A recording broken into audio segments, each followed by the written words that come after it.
एक युवा और साहसी आरजे लड़की हमेशा ऐसे कहानियों की तलाश में रहती थी जो उसके श्रोताओं की रूह में सहरन पैदा कर दें। उसका नया असाइनमेंट था विश्रमपुर का पुराना किला, जिसके बारे में कहा जाता था कि वहां एक रानी की आत्मा पिछले 1000 सालों से फंसी हुई है। जैसे ही रिया किले के पास पहुंची, धुंध और चांदनी ने उसे डरावना माहौल दे दिया। किले के बड़े लोहे के दरवाजे पर खड़ा चौकीदार रामू, एक बूढ़ा आदमी, उसे घूर रहा था। बेटी, तुम अंदर मत जाना, चौकीदार ने चेताया। क्यों, मैं तो सिर्फ रिपोर्टिंग के लिए आ रही हूं, रिया ने जवाब दिया। लेकिन चौकीदार ने सिर हिला दिया। यहां जो भी गया वापस नहीं लौटा। वहां वहां कुछ है जो मनुष्य को अपनी ओर खींच लेता है। रिया ने अपने कैमरा और रिकॉर्डर के साथ कदम रखा। पहले तो सब शांत था, बस हवा के कान फोड़ू झोंके और टूटी हुई खिड़कियों से आती आवाजें। लेकिन अचानक एक धीमी फुसफुसाहट उसके कानों में आई।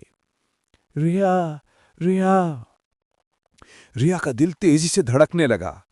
किले के अंदर उसकी सहकर्मी आनेया, जो कैमरा संभाल रही थी, उसने उसे पकड़ते हुए कहा, रिया, लगता है कुछ तो सच में है यहां।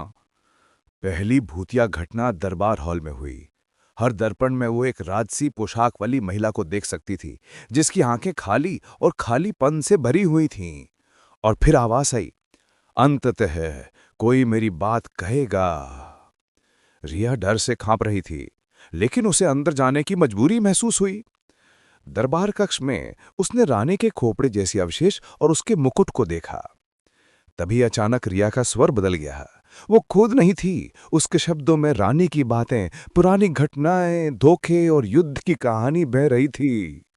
किले की दीवारें जीवित लग रही थीं, दरवाजे खुद ब खुद बंद हो गए, खिड़कियां खड़खड़ाएं और भूतिया हाथ उसके बाजुओं को छूते रहे। लेकिन सूरज की पहली किरण के साथ रिया और हनिया किले से बाहर भाग निकले। रिया जीवित थी, लेकिन अब उसकी आवाज में रानी की आत्मा बस चुकी थी।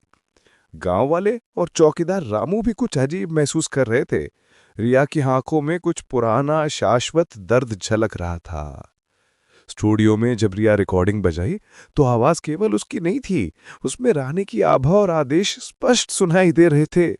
अब रिया सिर्फ स्वयं नहीं रही, वो रानी की नई आवाज विजरमपुर किले की आत्मा का माध्यम बन चुकी थी।